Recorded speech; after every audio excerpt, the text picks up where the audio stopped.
Who wants to see a build that will do triple the damage of the current LON Condemn Crusader? The best build in the game currently, and we're going to do triple its damage? Great. If you're interested, let me introduce you to the LONdemn Crusader. What's going on, guys? It's the Filthy Casual coming back at you with another Diablo 3 build video. Well, I say build video, it's a sneak preview really. 264 hasn't gone live yet, so this is based on 261. So in the background you're going to be seeing me run the build on a GR80 on 261. Now you might think GR80, that's not impressive, I'm not particularly interested in that, but there's a nice surprise for you later. So stick around, I'll explain the numbers and maybe I can get your appetite whetted to play LON Condemn next season. This has taken quite a while to put together, so I'm going to shoot for a like goal of 5 likes for this video, because I think that's worth it, coming up with what I reckon is going to be the best build in the game next season. So 264 is supposed to be the patch that gets rid of Condemn. It means that everyone can stop playing it, all the other sets have been buffed, all the other classes have been buffed, pretty much everything bar Necro's gotten a lot of juice, and I think one of the things that they're looking to do with this patch is to shake up the meta. Now, unfortunately, what they've done is they've gone and trebled the damage of Condemn, and it's one of those where you just think, did nobody playtest this? You know, if you give the community a PTR that's only 1 week long, this is the kind of thing that you're going to get happening. Now, maybe it's intentional, maybe they're happy with it, but anyway, enough waffling and moaning, let's get into what I'm talking about. So this is the LON Condemn Crusader. Now, I reckon this does triple the damage, so let's start with the basic Akhan setup and I'll tell you where it differs and why it does 3 times the damage. So let's look at the maximum damage output of a Condemn Crusader. You're going to have a Blade of Prophecy, we're going to have that. You're going to have a Friar's Wrath, we're going to have that. You're going to use Strong Arm Braces and the Vacuum Rune so that you suck enemies in and you get 30% extra damage, we're going to have that as well. Now, if you're absolutely maxing out your Condemn Crusader, you're going to wear the Hexing Pants of Mr. Yarn, and you're going to run about like a maniac and deal an extra 25% damage. We're going to have that too. So basically, we're going to have all the standard multipliers that you would get on a Condemn Crusader. Now, with the Legacy of Nightmares, your 2 ring slots are taken up, so you can't wear the Compass Rose and Traveller's Pledge, which would, in theory, if you stood still, double your damage. But obviously if you're using the Hexing Pants you can't really use that. So the most common and the maximum damage output for a Condemned Crusader is to wear Focus and Restraint, and that will proc a 50% damage buff when you spend a resource and a 50% damage buff when you hit with the generator. So that is 50% times 50%, which gives you over double damage. Now, the Akhan set gives you a 1500% damage increase on everything whilst Akrat's champion is up. So that's 1500% doubled for your Bastions of Will. Well, it's slightly more, and I reckon it works out to be 3375% with all the rest of the multipliers. Now, Legacy of Nightmares under 264 is getting a change. It used to be that you get 100% damage increase per ancient item equipped. You now get 750%. There are 13 slots. So 13 times 750 is 9,750. Now compare that to 3,375.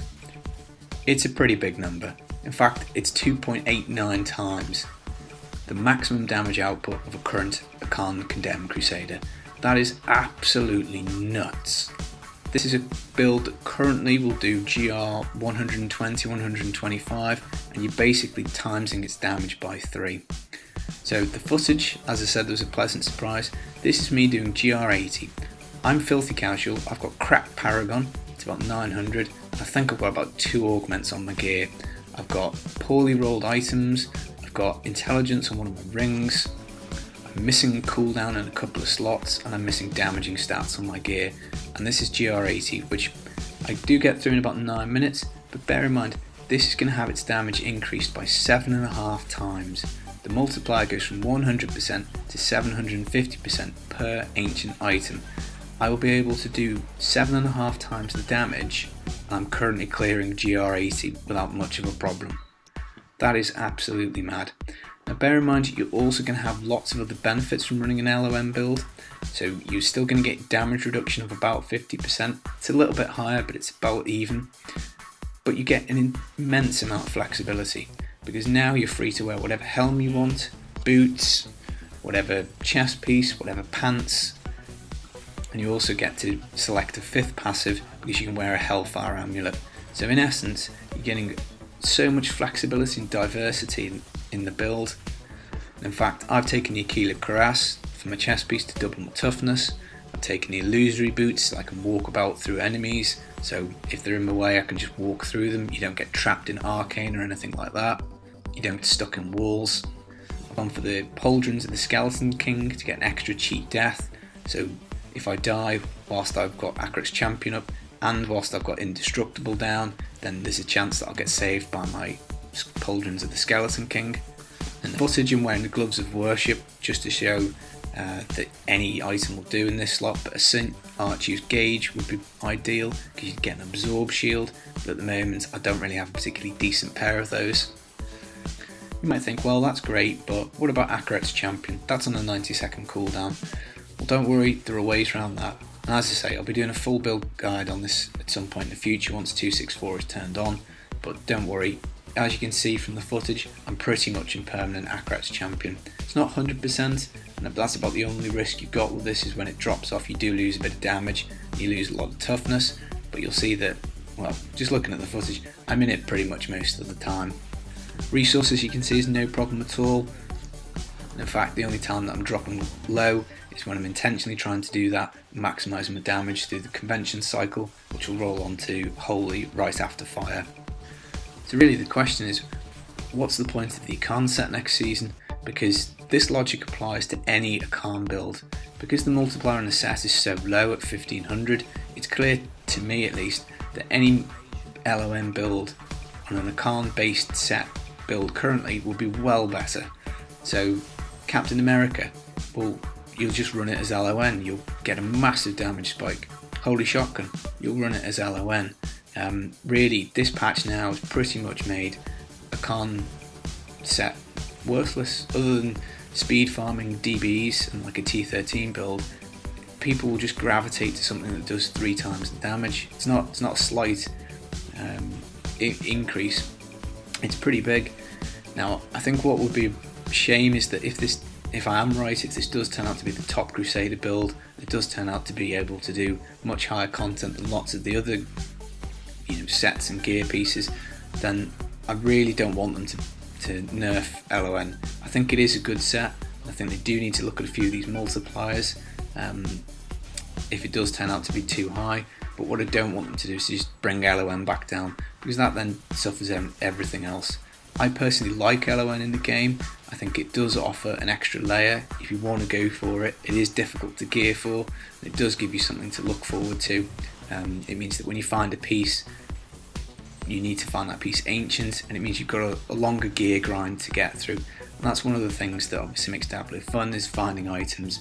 It also means that you can potentially find some primals that are going to be useful for LON builds, even if they don't have the right affixes or they're not the right items that you need to make a build work. You can still stick them on, and the damage multiplier is so high that you're going to be able to clear really high content, even by just 9750 multiplied by any other couple of multipliers that you can chuck together. So I think it's going to be really interesting to see what LON builds people can make next season.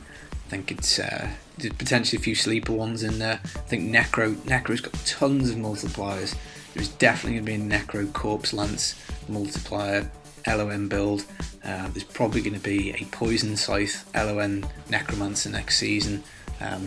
I've made a pet LON build for the Necromancer. Again, I'm just waiting for them to turn on the 264. But as I say, I want to concentrate on Season 16, so it might take a bit of time to get these build guides out. Well, I reckon that's me waffling for enough. You've seen the footage, you know it can do GR80, you know it's going to get a 7.5 times damage increase. Hopefully it's a build you'll consider playing. I do genuinely think that it's going to be pretty high on the leaderboards because it just has so much damage and so much potential. If this has been interesting to you in any way, well, give me a like, drop me a sub, and if you have sticked around till the end of the video, thank you very much. It always means a lot when people stay till the end to watch everything. Really enjoyed making videos over the last few weeks, dead excited for Season 16, and hopefully speaking I can get a few of these wacky LON builds high up the leaderboards. Good luck, and I'll catch you in the next one. Peace.